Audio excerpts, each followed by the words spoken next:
नमस्कार and welcome to curiously education. मैं हूं Prashant Mavani. I hope you are doing good. आज हम बात करने वाले हैं इंडस्ट्रियल रेवोल्यूशन 4.0 के बारे में। We will also talk about के अभी तक कितने इंडस्ट्रियल रेवोल्यूशंस हो चुके हैं। यहाँ पर नंबर 4.0 दिया गया है, तो वी कैन जज के 1.0, 2.0 और 3.0 ऑलरेडी हो चुके हैं। इनमें डिफरेंस क्या है ये भी समझेंगे। प्राइम मिनिस्टर नरेंद्र मोदी साहब ने ये स्टेटमेंट दिया है कि India can lead industrial revolution 4.0।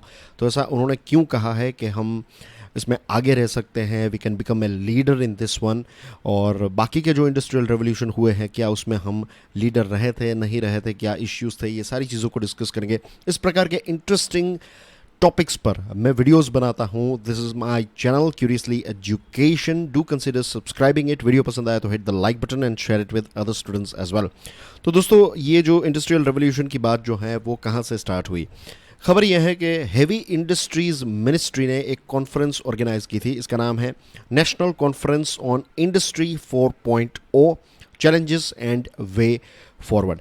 इस कॉन्फ्रेंस में बहुत सारे इंडस्ट्री के एग्जीक्यूटिव्स, जो जाने पहचाने चेहरे हैं, वो भी उपस्थित थे। और ये एमिनेंट इंडस्ट्री एग्जीक्यूटिव्स ने ये स्टेटमेंट दिया है कि time has come to invest in upgrading the manufacturing. वक्त आ चुका है कि हम हमारा जो मैन्युफैक्चरिंग है उसको अपग्रेड करें, इसको इंडस्ट्री 4.0 स्टैंडर्ड्स में अपग्रेड करें।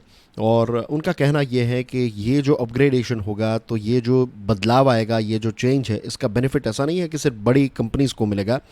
हर साइज़ की जो कंपनीज़ हैं, यानी कि बिग इंडस्ट्रीज़, MSMEs, सभी को इसका फ़ायदा जो है वो मिलेगा। इसी कॉन्फ्रेंस को एड्रेस किया प्राइम मिनिस्टर नरेंद्र मोदी साहब ने। उन्होंने एक रिटन मैसेज भेजा था इस कॉन्फ्रेंस को, और ये रिटन मैसेज जो है उसमें एक बहुत बड़ी बात उन्होंने बताई है। उन्होंने कहा, India may have missed industrial revolutions. ऐसा हो सकता है या फिर ऐसा हुआ भी है कि जो इससे पहले के इंडस्ट्रियल रेवोल्यूशंस हुए, तो इसका प्रॉपर लाभ जो है वो भारत को नहीं मिल पाया। इंडिया जो है ये इंडस्ट्रियल रेवोल्यूशंस की अपॉर्चुनिटीज़ को मिस कर गया। तो चलिए, सबसे पहले तो ये इंडस्ट्रियल रेवोल्यूशंस को हम देख लेते हैं। लगभग 1784 की बात है, जब मशीनाइजेशन की शुरुआत हुई। स्टीम पावर, विविंग लूम, ये सारी चीज़ों की शुरुआत जो है वो इंग्लैंड में हुई। और इंग्लैंड में जो इंडस्ट्रियल रेवोल्यूशन आया, क्योंकि वहाँ पर उस समय पर मैं बात कर रहा हूँ 1750s की। तो ऐसे समय में इंग्लैंड में क्या होता था दोस्तों, कि वहाँ पर सबसे पहले तो जो लाइब्रेरीज़ हैं, लिखना पढ़ना, रिसर्च, ये सारी चीज़ें जो हैं वहाँ पर काफ़ी प्रचलित थी, काफ़ी ज़्यादा एक्सपांड होने लगी थी। और यही वो एरा है जहाँ पर आप देखेंगे कि यूके के बहुत सारे ऐसे साइंटिस्ट जो हैं, उन्होंने बहुत सारी चीज़ों में कंट्रीब्यूशन दिया। तो इंडस्ट्री में भी यही हुआ। स्टीम पावर की जब शुरुआत हुई, स्टीम इंजन आया, और उसकी वजह से ट्रेन्स और ये सारी चीज़ें पॉसिबल हो पाई। प्रोडक्शन जो है वो होने लगा, राइट। तो थोड़ा इसका लेवल जो है वो बढ़ गया। पहले जो प्रोडक्शन होता था वो जनरली हैंडमेड था, लेकिन अब फैक्ट्रीज़ जो हैं उसकी शुरुआत धीरे धीरे होने लगी थी। तो ये इंग्लैंड में स्टार्ट हुआ। इंग्लैंड के बाद ये यूरोप के दूसरे अलग अलग देशों में ये स्प्रेड आउट हुआ इंडस्ट्रियल रेवोल्यूशन। और उसके बाद यूएसए जैसे देश में भी ये धीरे धीरे स्प्रेड होने लगा। फिर यूएसए में जैसे ये स्प्रेड हुआ, तो यूएसए के लोगों ने इसको एक नया अवतार दिया, right. Mass production, assembly line, electrical energy, ये सारी चीज़ों की शुरुआत हुई। आपको याद होगा कि फोर्ड कंपनी जो है उसकी एक कार है जिसको मॉडल टी या फिर टी मॉडल कहते थे। आई थिंक इसका नाम मॉडल टी था। और हेनरी फोर्ड ने इस फोर्ड कंपनी की शुरुआत की। और this was the first company जिसने मास प्रोडक्शन कार का स्टार्ट किया, जो असेंबली लाइन हम कहते हैं। असेंबली लाइन इज़ बेसिकली जो हम फिल्मों में या फिर न्यूज़ चैनल्स में देखते हैं कि एक कार होती है, तो यहाँ पर उसके इंजन लगाया जाता है, फिर उसकी बॉडी में दूसरी चीज़ें ऐड होती हैं, फिर फाइनली दरवाजे लगाए जाते हैं, और फिर कार जो है वो रेडी हो जाती है और फैक्ट्री के बाहर निकलती हैं। तो इस चीज़ की शुरुआत हुई, और इसमें एक ही प्रोडक्ट जो है तो उसको बड़ी क्वांटिटी में, मास प्रोडक्शन जिसको कहते हैं, इसकी शुरुआत हुई। फिर इंडस्ट्रियल रेवोल्यूशन जो है ये 1969 के आसपास अगर आप देखें, तो इंडस्ट्री 3.0 की शुरुआत हुई ऑटोमेशन कि मशीन्स जो हैं इनका इस्तेमाल होने लगा, कि मशीन्स जो हैं वो ऑटोमेटिकली चीज़ों को बनाने लगे, राइट। हमने बहुत सारे ऐसा जो डिस्कवरी में एक मेगा फैक्ट्री करके प्रोग्राम आता था, आई एम श्योर आपने कभी ना कभी तो इसको देखा होगा। तो मेगा फैक्ट्री में जो चीज़ें हमें दिखाई जाती थी और जो देखकर हम बहुत ही इंप्रेस होते थे, that was part of industry 3.0। इसमें कंप्यूटर्स की मदद से सारी चीज़ें कंट्रोल्ड एनवायरनमेंट में एक प्रोडक्शन जो है, चाहे वो चीज़ मेकिंग हो, चाहे मिल्क पाउडर हो, चाहे कोई कार बनाना हो, चाहे कलर लगाना हो, जो भी चीज़ है, तो ये सारी चीज़ें जो आज की इंडस्ट्रीज़ यूज़ कर रही है, ज़्यादातर इंडस्ट्री, तो they are following this industry 3.0।